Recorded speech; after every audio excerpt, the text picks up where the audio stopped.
Get those reactions ready. The show is about to begin. Yes. Strike three. That's not a strong corner outfield defensive position to be in as Castellanos down looking. That's looped into left field, the broken bat single. Judge will round third, he'll score. Well, when you're hot, you're hot. The Nola curveball stays up just enough. Up the middle and through for a base hit. LeMahieu round third, he's coming home. Another RBI for Torres. Driven deep to left field. There it goes! See ya! Two-run home run for Trevino. Today is April 5th, 2023, and it's the final game of the first homestand of the season. Yankees are taking on the Phillies in the rubber match of the series. Gerrit Cole was on the mound trying to pick up victory number 2 on the season. We've got my recap and your reactions. Plus, later in the show, special guest and former Yankee, the Todd Father, Todd Frazier. It all starts now. This is NYY Recaps. Welcome.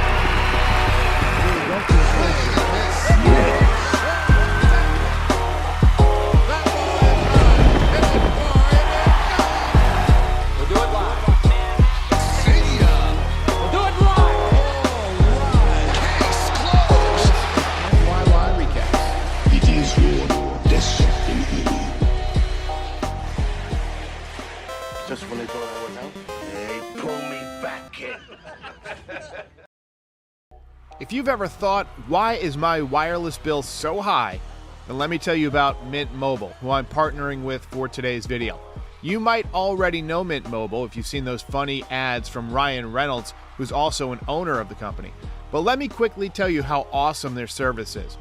Mint Mobile offers premium wireless for as low as $15 per month, and you don't have to sacrifice any coverage, speed, or data.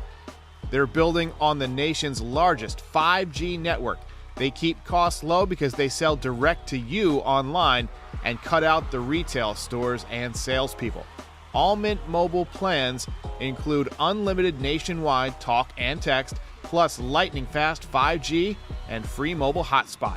Why should you pay more for access to the same network? Be like Ryan Reynolds and use Mint Mobile. Click the link in my description to get started today. Mint Mobile, for your next call to the bullpen.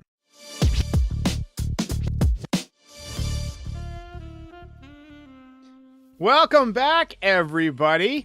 Look, first homestand of the season is out of the way. Yankees went 4-2. And considering the injuries that we faced, we started both Clark Schmidt and Johnny Brito in the second and third games of the season, respectively. Frankly, it could have gone a lot worse. As Douglas Rao says in the chat, Great Takes Daily says, 4-2 feels a lot better than 3-3, and I 100% agree on that. You'd like to win with your ace on the mound, and you'd like to win at home. If you lose a game like this, it's kind of devastating, and there's no mystery who gets the belt tonight. Mr. Gerrit Cole.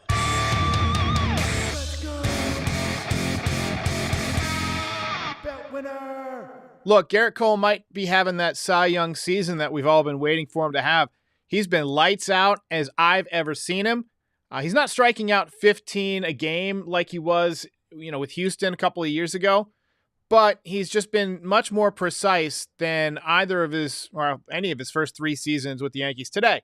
6 1/3 innings, 3 hits, 1 run, 3 walks and 8 strikeouts. Very nice job. And one of those walks was on a pitch clock violation, so that's not too bad. Yanks are hitting the road to Baltimore as we speak. The game was postponed tomorrow, unfortunately. But they will play Friday at 3 p.m., and then we'll have a recap. And following the recap, we're going to have the NYYPD weekly recap with Pete and Frankie Baseball in the chat. So that'll be super fun. Just to repeat, in case you missed it, no game tomorrow. It has been postponed. Later on in this episode, we have got something very special. We have got an interview that I filmed before the game with the Todd Father. Look, Todd Frazier is one of the more fun Yankees who's played with the organization in the last decade or so, even though he was only here for a short time. It was a ton of fun. So do not go away. And generally, look, people who come here every day can tell you, I don't tell people not to go away or not to change that channel. I want my audience to have the agency, and I respect that agency, to turn me the hell off if I'm not giving you a great show. But today, I would love it if you would stick around for this interview with Mr. Todd Frazier.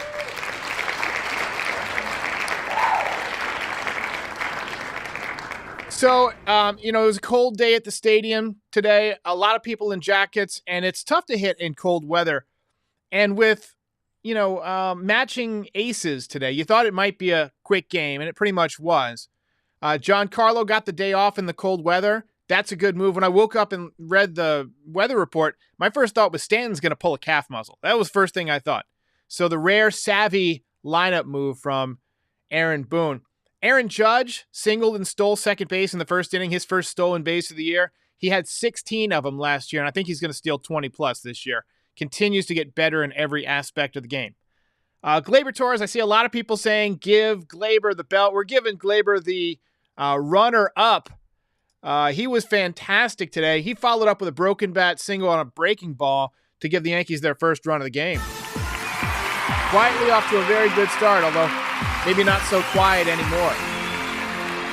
After today, he is hitting .421, and he leads the Yankees with a 1.349 OPS, or on-base plus slugging. So a combination of contact and power, and he looked pretty good at second base as well. Although today he was the DH. So, Garrett Cole, absolutely hosed on a strike three call in the top of the second. That led to a double, and you thought maybe, might be one of those situations like we had last year where something doesn't go his way, and he kind of lets it spiral out of control. But after the double, he came back and got the next hitter to ground out, and to me, that was a turning point for Garrett Cole in this game. Bottom two, Oswaldo Cabrera popped one up down the left field line, but he never stopped hustling. Loved this kid's energy, and because the ball dropped, it was windy, he ended up on second base. That's how you do it. That is how you do it, folks. That's what Yankee baseball is all about, or should be. Josh Donaldson got removed from the game after a flyout in the second inning. Isaiah Kiner-Falefa replaced him at third base. IKF immediately made an error. Donaldson left with hamstring tightness. Apparently he's going to be reevaluated tomorrow. Top four, Franchi Cordero made an excellent play in right field. There was a ball lined into the corner, kind of took a big hop off the wall. He played the carom perfectly to his credit and made a nice throw to second base. It was a little bit offline, but outstanding play by Anthony Volpe on the back end. Tremendous tag from Mr. Volpe. So top of the fifth, Garrett Cole was dominating, and they took a few minutes to talk about that summer that Michael Jordan played baseball. There's a great 30 for 30 on that titled Jordan Rides the Bus, and their little discussion made me want to watch it tonight. So chime in if you've seen it in the comments, or if you're one of those people who saw Michael Jordan play in person, play baseball. That would be awesome to hear a story about as well. By the way, former Yankees hitting coach and current Phillies coach Kevin Long got ejected today for arguing balls and strikes. Get off my bridge. Yeah, it happens. It happens. DJ led off the bottom of the sixth with a booming double to left field, 250th double of his career. Nice job for him. He looks like he's back. No question that the thump has returned to his swing. Now we just got to keep him healthy.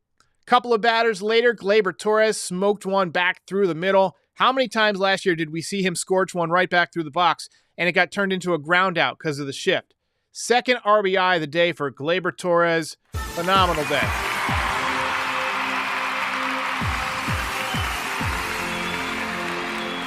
So things did get a little bit dicey in the seventh inning. Garrett Cole left the game after a pitch clock violation, and then Jonathan Loaisiga came in and loaded the bases, gave up a single, and then hit a batter. But IKF, with a little bit of redemption, made a nice play at third base to save some further damage. You might remember that he won a Gold Glove as a third baseman, and it was an outstanding play. Backhand and hustled to the bag to get the runner. Bottom seven, Jose Trevino. That ball is high. It is far. It is gone. Two-run shot. That made it 4-1. Couple of big insurance runs to take the pressure off the bullpen. Top 8, Kyle Schwarber got the Phillies a little bit closer with a rocket solo home run into the right field seats. There was talk for the last couple of years that the Yankees might trade for Kyle Schwarber. They didn't end up doing it, and I know he can't field, but he would have been an absolute monster at Yankee Stadium. He was second in the majors in home runs last year behind Aaron Judge. Bottom 8, Gleyber Torres smoked a ground rule double for his 3rd hit of the game. I know I didn't give him the belt. I gave it to Garrett Cole. But, we're going to focus on the positives. Gleyber Torres was fantastic. Looks like he's going to be off to an outstanding start. As memory serves, I feel like he's not always a fast starter, so this is good. Clay Holmes came in for the 9th, and he shut things down in emphatic fashion. Struck out the side. Yankees take the series 2-1.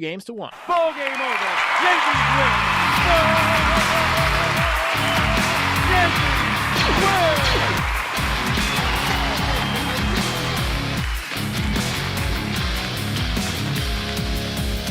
You're a winner.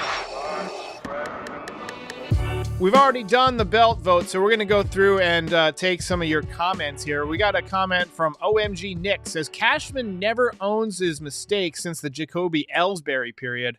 Who cares? Donaldson is hurt. That's less strikeouts, and we could call up Peraza. Appreciate the dono. I do agree with you that, while I don't agree with your sentiment about who cares about anybody getting hurt, you never want any of our players to get hurt. However, if Donaldson does have to go down to or go on the IL, there's a very solid chance that you'll see Oswald Peraza called up. First of all, he's on the 40-man roster. Second of all, he's an infielder. Third of all, he plays third base, and he's an excellent defender, probably a better hitter. I mean, I would love to hear in the comments, like, you be an honest analyst on this. Who would rather have Donaldson than Peraza? I agree with that point. Peraza's a better player. So, but you don't ever want any of our guys to get hurt. Not like this, they like to say. John Daniel Munoz says, Clay Holmes looked good today. Had me a little nervous after his first appearance. Yeah, he looked tremendous. Yo Elvis says, everybody wanted Torres gone. Where are they at now? That is correct. Com says, do you think the Yankees will keep Gleyber? Well, I do think the Donaldson injury kind of sets the stage, And it might be one of those things where, you're not supposed to lose your job to an injury, but let's say, just for sake of argument, Peraza comes up and ends up playing for the next, 4 to 6 weeks while Donaldson heals with a grade 2 hamstring pull. Let's say he hits 310, hits a couple of home runs, and plays great defense, trading off time with DJ LeMahieu, allowing LeMahieu to stay off his feet a few days a week. I don't see how you send him back down. Now, I've been wrong about this type of thing before, but I do think that they're going to use this hamstring injury with Donaldson as an opportunity to take him off the roster and to get Peraza on the roster. That would just be my hypothesis. Frankie says he was wrong about Gleyber Torres. Just a bit outside. It happens. So just a reminder, in a few minutes, we're going to play an interview with Todd Frazier. He is hosting a new podcast called Foul Territory. And it's a pretty good podcast. It's got a couple of other former Major League players. It's got a lot of current Major League players making appearances. It's meant to be one of those places where,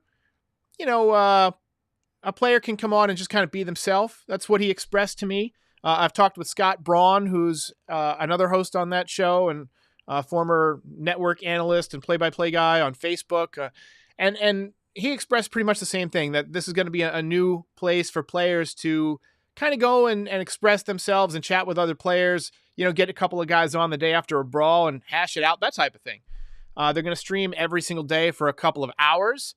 So stay tuned, and we'll talk about that in a minute. First, we're going to take a look at the box score today. So, LeMahieu, 1 for 3. Judge, 1 for 3. Yankees had a ton of hits today. 9 hits on the day. Rizzo, 1 for 4. Torres with the big day, 3 for 4. Couple of ribbies, as you see, hitting .421. Donaldson, 0 for 1 before being replaced. He's at 125. Isaiah Kiner-Falefa, yeah, he got in there and he played some decent defense after the error. But again, 0 for 3. You imagine getting at-bats like that from Peraza. I think he'll do a little bit better. I believe Isaiah Kiner-Falefa is now 0 for 9 or 0 for 10 on the season. Cabrera 1 for 3. He had a couple of days off after getting a 2-hit game. There's been a lot of talk about that. I tweeted about it, got a decent response. I know Pete talked about that on All Rise, got a decent response. I agree with it. I think he should be the left fielder. And then whenever he needs a day off, that's when Aaron Hicks gets to play. That's the way I see it. Cordero, 1 for 4 today. Trevino, 1 for 3 with the big home run. Nice job by Trevino. Volpe, 0 for 3. He's hitting 176 on the season. Off to a bit of a slow start. I was hoping he'd get that first home run at home. Now we're going to Baltimore, where it is not short in left field, but he does have some opposite field power, so he may not get it in Baltimore, but we'll see. Garrett Cole, obviously a fantastic start today, getting the belt at the top of the show. 6 in the third innings of 1-run ball. 0.73 ERA on the season so far. And Clay Holmes with 3 strikeouts. What a fantastic job by him. All right, a couple more comments. Lorenzo says, how bad is the Donaldson injury? They said it was tightness. Well, it looked like it grabbed.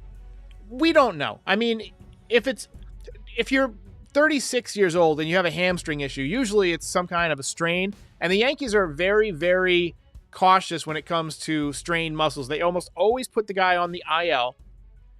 And really, there's no reason for them to have Donaldson play through it right now. It's April. It's April. I mean, you could call it Peraza and really not miss that much, you know? If it was the playoffs and he was having a great year, then yeah, you let him play through it. But if he's got any kind of a hamstring strain at all, he's going to be on the IL. I'd pretty much bet. Austin Harris says we might see MVP levels from Gleyber this season. He looks incredibly confident and not overconfident either. Well, let's remember that Aaron Judge also plays on this team, okay?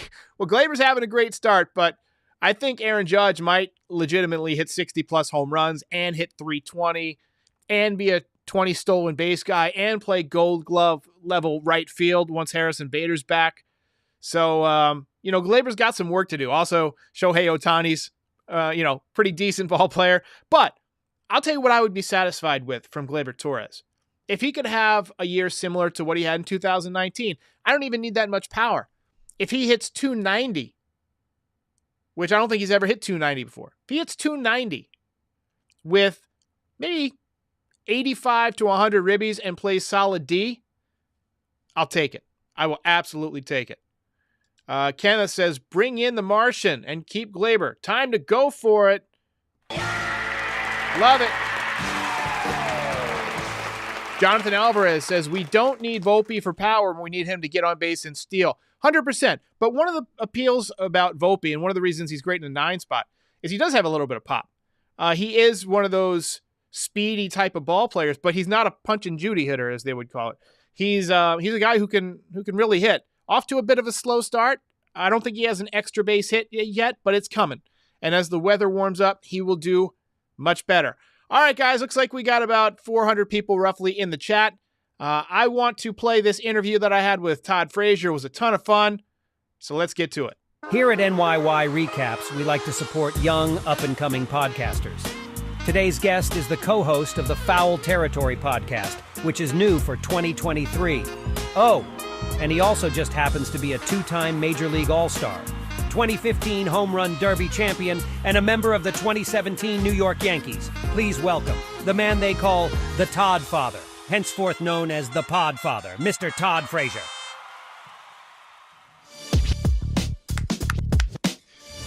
The Todd Father, welcome to the show, man. How's it going? Good. That intro was very nice. One of the best I've ever seen. I appreciate that. Oh, I appreciate that, man. Before we get started, I got to get the legal stuff out of the way. I'm required by law to say that you're from Toms River, New Jersey, and that you played in the Little League World Series. Thank you. It's a federal law. It's not just a state thing. So, I got to. No, that you can get in a lot of trouble if you didn't say that. You might not be able to do this cast anymore. So good for you by saying that. So you were traded to the Yankees in 2017, and I don't think John Q. Citizen really understands what it's like to be traded. Most of us can't envision showing up at work one day and our boss saying, hey, sorry, Dave, you're going to Cleveland. We got a Xerox machine and a new office fish tank for you. What's it like to have to uproot and go play for a new team in the middle of the season? Yeah, there's a lot of variables. I mean, not only baseball-wise, you got to meet new people. You're so accustomed to, not only the coaches, the players, the staff, security guards, the person that helps you out in the parking garage, just to name a couple things, the snack vendors that come down and give you a wave every day. But now you got to uproot and move your house. So my wife did everything. We got to move the car. We got to find a place to live in another town or city. And my wife's doing that all by herself. So for me, I just got to play baseball, pack up a bag or two. I'm the lucky one, man. My wife, she was a trooper. Jackie Frazier, we love you. But, yeah, it stinks. We cried. We were upset because you're used to being somewhere. It stinks. But, yeah, imagine doing it 6 times and, figuring out that, fax machine for sure. Did you know that you were going to be dealt? Was that something they told you, hey, you might be traded? And if so, did you have any idea where you might go?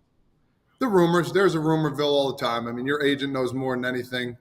They say, hey, man, it looks like you might go here. If this falls, you might go there. But there's this other team lurking in the window too as well. So you don't necessarily know where, but once the rumorville mill starts going and your agent starts telling you be ready, it doesn't seem real until it is real. So we got a last-minute question from an audience member that says, which team was better to play for, Yankees or the Mets? I know you're going to say the Yankees because it's a Yankees podcast, but what were the differences kind of between the two? Yeah, most definitely. It's funny. People always ask me, like, hey, man, you played for the Yankees. Like, why does everybody say it's so different? Like, what's so cool about it? And I can't even get an answer. It's just when you walk into the stadium, the respect and, you got to come in ready to play. You can't come in slouching. Like, listen, shave the beard. If you want a mustache, have that. There's expectations when you walk in there. And, makes you stronger, makes you better no matter what age you are, feel like you can do more, and makes you powerful, man. And, with New York Mets, it was great too as well. I played there a little longer. But, they're a team that we're always trying to find ways to win and not worry. We're trying not to worry about the outside distraction. It always seemed like there was an outside distraction. But, we just want to play baseball. And, that's probably the only difference really I have. Very cool. What was it like to play for Joe Girardi? And were you surprised when the Yankees didn't bring him back when you guys got so close to the World Series? Yeah, I was surprised. But you never know what's going to happen in this business, man. I know we didn't make it to the championship, World Series, I should say. I understand, the Astros, they cheated. But at the same time, I thought Joe was a great manager. He's a great guy. And, I thought he'd get on his feet again, and he did with the Phillies. So kudos to him and whatever he's doing. You just mentioned the Astros and their 2017 scandal. Where were you when you heard about that? What was your reaction? Are you still mad about it? That type of thing. Yeah, I was at home, actually, when I heard it come out. What was the pitcher's name that came out and said it that was on the team? Mike Fiers, is that his name? Okay. Yes. I heard it, and I was like, this will probably get blown over. I don't know what he's talking, banging, a garbage can or whatever. And then they showed the video of, I think Farquhar was the pitcher. Yeah. With the White Sox, and he changed the signs. I'm like, oh my God, there's something going on here. And I was like, you gotta be kidding me. So for me, I was upset. I was pissed off. I still am. I was like, oh man, get over it. Well, that was my one time to make it to the World Series. So why should I get over it? Whatever, they basically got a slap on the wrist. So that's basically it. And my man Pete Rose is still not getting in the Hall of Fame for what he did. So, that's a topic for another story. Yeah, I agree with you on Pete Rose. With the way that they're letting betting into the game now, I just feel like the lines are going to be blurred eventually. I mean, I've always felt like, he was betting on himself, and I get you're not supposed to bet. He's been suspended for 30 some odd years. Maybe, let him into the Hall of Fame, but, don't let him manage. That seems like a fair compromise at this point. Yeah, I get that 100%. But he paid his dues, man. We got guys doing steroids that get 80 games and then they get a full year, which I think is worse than what he did. I mean, he's a great guy. He made some mistakes. I get it. He shouldn't have done that. He should have gotten in trouble. Don't get me wrong. But, now we got betting sites on games underneath on the bottom line. Right. It just doesn't seem right. Yeah, and I think about other things too, like the lifetime ban. Somebody like Shoeless Joe Jackson can't be in the Hall of Fame, but a lifetime ban should end when your lifetime ends, don't you think? Yeah, I mean that's another good point. But at the end, it's like, you give them the award when they're not living anymore. I mean, Right. what is it really? Who's going to get it? Their kid or their grandchild? Yeah, it's nice to have, but at the same time, why not celebrate them while they're still alive and have a chance? They'll be their naysayers. I get it. I understand both sides, but being a baseball player, to me, I think he should be there. I hear you. So you played for Dusty Baker in Cincinnati. He won his first World Series last year with the Astros. What are your thoughts on Dusty as a manager? Yeah, I love him, man. I was so happy for him. He deserved it. He's been always inked to not winning that World Series. He's not going to be in the Hall of Fame if he doesn't win it. But now what are they going to say? So he was my first manager coming up, man. He taught me the ins and outs of baseball, on and off the field, of life as well. And I hit him up about a week later because I know his phone was blowing up. So I'm like, all right, maybe he'll hit me back right away. And he did. And I texted his son too, Darren, and he's doing well too in the minor leagues. Very, very cool. So we're about a week into the pitch clock era, not including spring training. Got the bigger bases, the shift getting banned, seeing more hits. What are your thoughts on the new rules so far? I like them. I like them a lot. The stolen bases I talked about. There's going to be somebody with 70, 80 stolen bases this year. Volpe. I love, yeah. I'm hoping that he got 3 in a row right there off the bat. That's nice.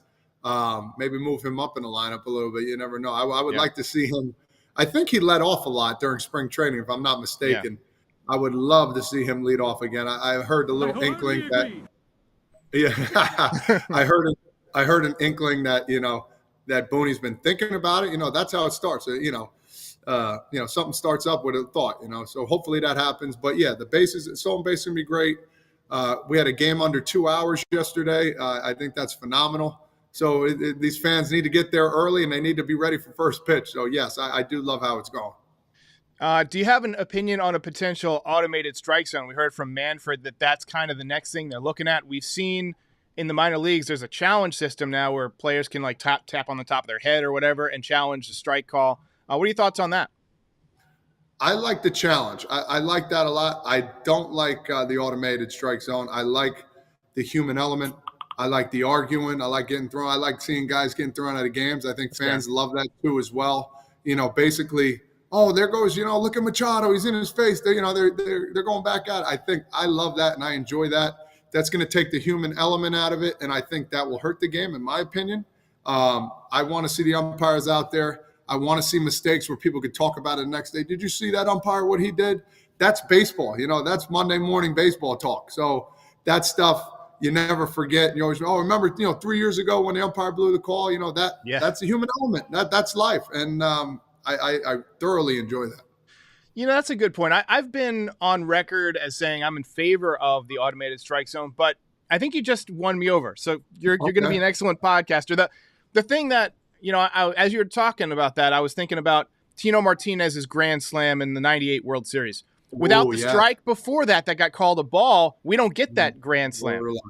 No, so, 100%. You go back to a lot of instances like that. I remember I was on a bus. We just won the Little League World Series. We were driving home from the White House. I remember like it was yesterday. And the kids nowadays won't understand this. We had a little portable radio, and I had it. We couldn't hear it, and I had it to my ear like this.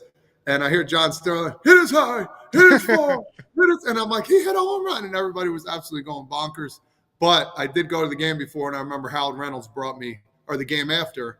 Howard Reynolds brought me in the stadium, and I remember him telling one of the Major League Baseball brass, "Hey, tell so and so, it was the right call. He didn't call one low pitch a strike all game. So if you're going to be consistent with it, you can't be mad at the umpire. Just like in my Little League games, the guy's strike zone was the size of the earth, but he was consistent the other day. I couldn't yell at him, so it was all good.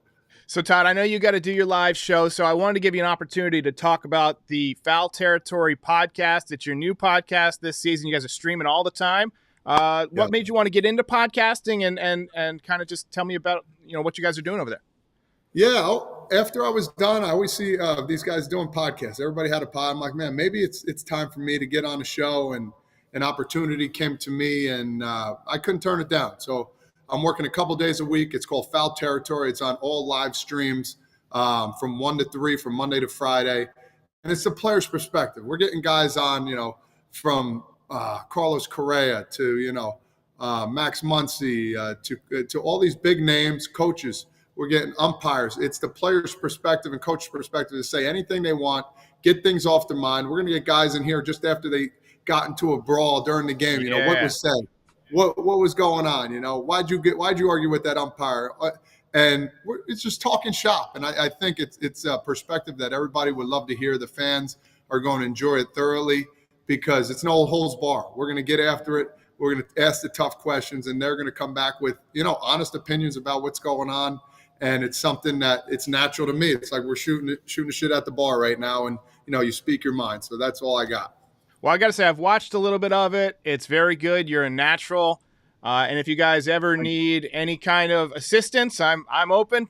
So hit me up. Loved having you on the show. One more time for Mr. Todd Frazier. Thanks a bunch, man. All right, you got it there. Hey, everybody. If you've made it this far, we thank you.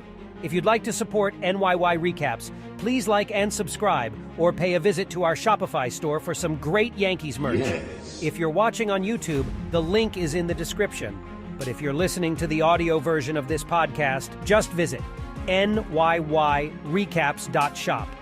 If you really want to support NYY Recaps and help keep the show going year after year, join up as a member. It's $5, and members get their names up in lights during each post-game show. We're also on all podcast platforms, Instagram and Twitch this year. So give us a follow if you use any of those platforms. We're expanding, and we have you to thank for making this such a great community.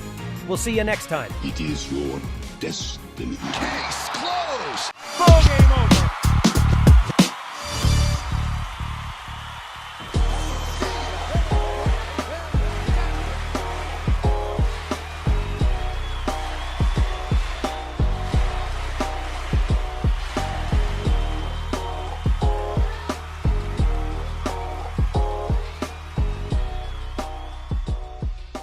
Most impressive.